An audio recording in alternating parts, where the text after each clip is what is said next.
সেমিস্টারের যেসব ছাত্রছাত্রীদের ডিএসই পল সায়েন্স রয়েছে, তারা যারা আমাদের এখানে ক্লাস করেছো, তারা মোটামুটি ক্লাসে যেসব প্রশ্নগুলো লেখানো হয়েছে সেগুলো যদি ভালোভাবে পড়ে থাকো, তাহলে আশা করছি তোমাদের ইন্টারনাল এক্সামে তোমরা সেখান থেকেই কিন্তু প্রশ্নের উত্তর করতে পারবে। এবার অনেকেই আছো যারা যারা ক্লাস করোনি, তাদের জন্য এবং যারা ক্লাস করেছো তাদের জন্য আমি কিছু শর্ট প্রশ্ন তোমাদের বলে দিচ্ছি, এগুলো একটু ভালো করে শুনবে। তাহলে আমরা আশা করছি এখান থেকে কিন্তু তোমরা ইন্টারনালে প্রায় সব প্রশ্নই পেয়ে যেতে পারো। গ্রাম পঞ্চায়েতের স্তর কয়টি ও কী কী? গ্রাম পঞ্চায়েতের স্তর 3টি: গ্রাম পঞ্চায়েত, পঞ্চায়েত সমিতি ও জেলা পরিষদ। ৭৩তম সংবিধান সংশোধন আইন কোন ক্ষেত্রে প্রযোজ্য? গ্রাম পঞ্চায়েতের ক্ষেত্রে। এবং ৭৪তম সংবিধান সংশোধন আইন কোন ক্ষেত্রে? পৌরসভার ক্ষেত্রে। গ্রাম পঞ্চায়েত বা পঞ্চায়েতের অন্যান্য স্তর এবং পৌরসভার নির্বাচন হয় কত বছর অন্তর? 5 বছর অন্তর। পঞ্চায়েত ব্যবস্থা শুরু হয় 1977 সালে বামফ্রন্ট সরকারের আমলে। গ্রাম পঞ্চায়েতের আইন সংশোধন হয় 1992 সালে। গ্রাম পঞ্চায়েতের সর্বোচ্চ পদ হল প্রধান। পঞ্চায়েত সমিতির সর্বোচ্চ পদ হল সভাপতি। জেলা পরিষদের সর্বোচ্চ পদ হল সভাপতি। গ্রাম পঞ্চায়েতের প্রতিটি স্তরে দলের নেতা বা নেত্রীরাই পদগুলি পায়। এছাড়া বিরোধী যে দলনেতা রয়েছে তারও কিন্তু পদ থাকে। গ্রাম পঞ্চায়েত এবং পৌরসভার আয়ের উৎস সম্পর্কে জানতে হবে তোমাদের, সেখান থেকেও ছোট প্রশ্ন থাকবে। বিকেন্দ্রীকরণ কটি স্তরে বিভক্ত? 2টি স্তরে, রাজনৈতিক ও প্রশাসনিক। পঞ্চায়েতি রাজ ব্যবস্থার জন্য প্রথম কোন কমিটি গঠন করা হয়? বলবন্ত রায় মেহতা কমিটি 1956 সালে। অশোক মেহতা কমিটি কবে গঠিত হয়? 1977 সালে।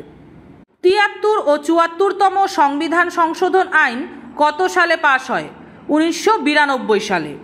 ৭৩তম সংবিধান সংশোধন আইন অনুযায়ী মহিলাদের জন্য কত শতাংশ আসন সংরক্ষিত থাকে? 1/3 আসন। পঞ্চায়েত ভোট কে পরিচালনা করে? নির্বাচন কমিশন। ভারতীয় সংবিধানে পঞ্চায়েতি ব্যবস্থা উল্লেখ আছে কত নং ধারায়? 40 নং ধারায়। গ্রাম পঞ্চায়েতের সর্বনিম্ন স্তর কি? গ্রাম পঞ্চায়েত। গ্রাম পঞ্চায়েতের সদস্য সংখ্যা কত হয়? 5 থেকে 30 জন।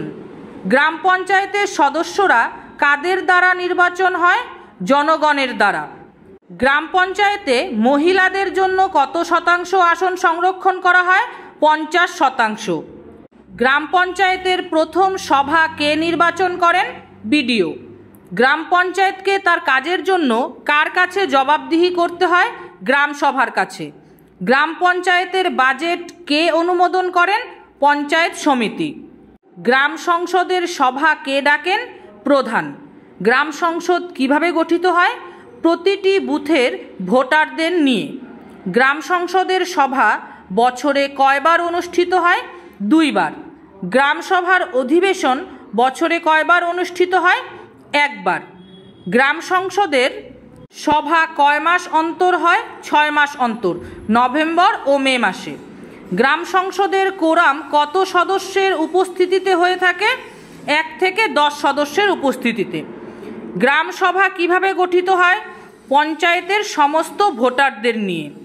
গ্রাম সভায় কে সভাপতিত্ব করেন?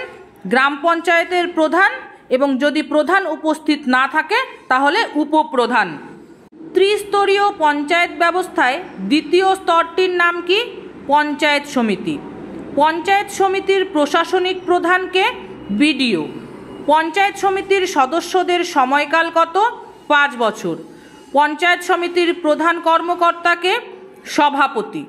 কতদিন পর পর পঞ্চায়েত সমিতির অধিবেশন ডাকা হয়? 3 মাস পর পর।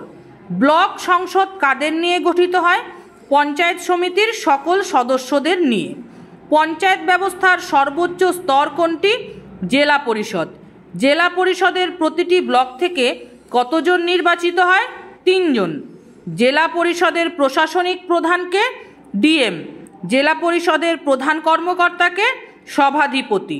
পশ্চিমবঙ্গে পৌরসভার বিল কবে পাস হয়? 1993 সালে। পৌরসভার সদস্যদের কি বলা হয়? কাউন্সিলর বলা হয়। তাহলে আমি এখানে তোমাদের যে কয়েকটি ছোট প্রশ্ন বললাম, তোমরা সেগুলি ভালো করে শুনবে এবং পড়বে।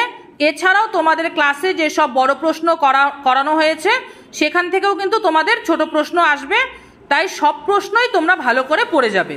সকলকে অসংখ্য ধন্যবাদ।